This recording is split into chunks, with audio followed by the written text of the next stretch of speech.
Hi, so today we're going to be doing how to tape, or more like how I tape the butt end of my stick. This is something that I've done for years, and this started originally before I started using Tacki, and it gave me that grip that I really like, the one that I really wanted, and also the really plus side to that is the way that I did it. It actually kept my palms in really good shape where it never ever gave any holes onto my palms. I never had any issue with it. I had a friend request to me, how do you do it? Can you please do a video on it so I can see it? That way I can do it with my sticks. She's a goalie and who also plays out sometimes. So Steph, or anyone else who also wants to, know a couple of things about it, here you go. And so we're going to start. The very first thing that I normally do with my stick is I cut this right here. I cut a strip. And this is how I begin. I take the strip and I go over right here towards the end. Nothing bothers me more than seeing a stick or a tape job where you see all the other stuff on it. So I always try to have that covered up nicely. As far as this one, it's all right. Then what we're going to do is we're going to tape once over to kind of seal that other tape in, and we're going to go through around like that. And then here comes the fun part. We're going to extend this, and then to give that ribbed or wrapped feeling, we're going to do this. We're going to take that, and then we're just going to go through. Actually, we'll do it the old school way that I used to do it. We're going to create the butt end. So we're going to start up at the top and work our way down and see how it's going to overlap right there. That's going to be for the bottom. So my pinky can recognize that as the end of it.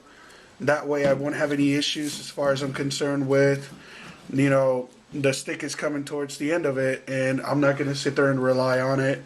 And my hand is going to recognize it and move the stick up a little bit in case the stick is falling. As you can see, I'm using the Renfrew rolls of tape because it's not the valuable rolls of tape that I have, so I don't really care. So we're going to be doing that. Hopefully you're able to see. If not, why don't we go ahead and adjust this here for a second. There we go. All right. So here you go. So we're done right there.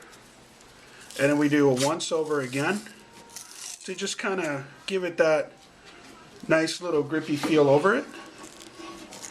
And then so begins the rest of the body. So now we go back to normal and we're going to do the ribbed, or as kind of like those Tacki Mac ribs. That's why I kind of moved over to them, because I really liked the way they felt. And let me get that apple out of the way. And so we're going to make sure that we have it nice and tight, just the way we like it. And we're kind of going to follow the pattern of this blade tape, the way that I have it on there, to just kind of give it a nice little grip. Now the thing about my grips is I usually like them really long, so I'm going to try to make this one as short as possible instead of make it super duper long like I used to with the with my old ones that ran so far down, all the way down here to the W. So we're going to try to kind of stay away from that because it's still hockey tape. I still use it whether I like it or not. So we're going to try not to be so wasteful today. But, still give you that experience in the look and feel. Now, one way that I do measure it is I do this. See my fingers? I'm going to take my fingers and just kind of get a feel for that and make sure that it's good to go there. Now, a lot of times I do this, then I cut the tape, and then I do once over, so it's a nice thick one. We're only going to do one today because, like I said, I don't want to be too wasteful. So as far as that, we're going to go ahead and continue and go back up and up and up and up and up, and then see how it's got that grip right there. So we're going to go back up and we're going to do the butt end all over again. Normally I like this one to be nice and thick, kind of like a medium one. I could say knob jokes, but I'm not going to, sorry. So while you sit there and giggle about me playing with this, I'll go ahead and finish this up. And that's about the thickness that I want it to be. Then we're going to go once over again, all the way through again. We're going to make sure that we have this entire thing right here, make sure that it's nice and sealed. See, that's one of the things that happens right there. That goes through like that, so we want to make sure that we have a good transition all the way over. You're going to have a little bit of fraying right there, but we'll be going over that again later once this is fully done.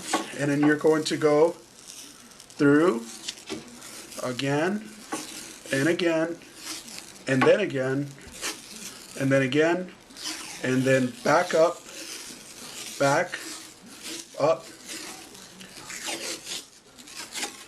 Now at this point, what you're doing with all this extra tape, you're forming a nice, thick and padded environment for your fingers, for your glove, for your palms, and your hands, obviously, to the point where it's going to actually protect your hand and all, you know, from the vibration from the stick, which is something that you definitely do not want. Then we're going to do one more time up at the top to keep it nice and clean. We're going to do one over, because now at this point you can't just do one single little one. And we're going to go back and see how it's nicely covered right there. I don't know, maybe it's just me. I really don't like that being too exposed or frayed looking, because then it's going to fray and just look really, really gross. And I don't know, just something about a really bad tape job that bothers me.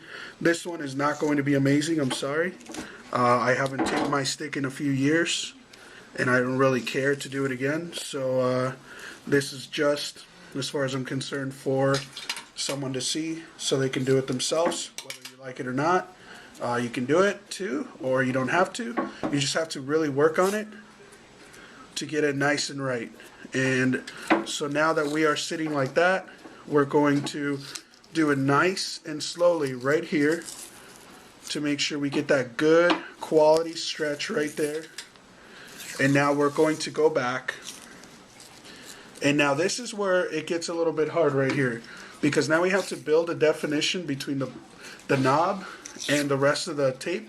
So we're going to add a nice little squeeze right here to conjoin all the tape down there. And this is going to be the last layer. This one you're going to do nice and slow.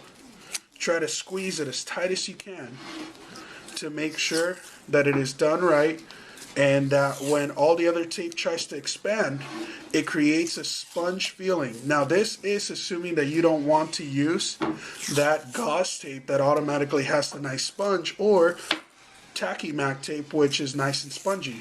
Or you can get it as thin as you want, which I prefer the really thin tape now because it's just fantastic. Then we cut,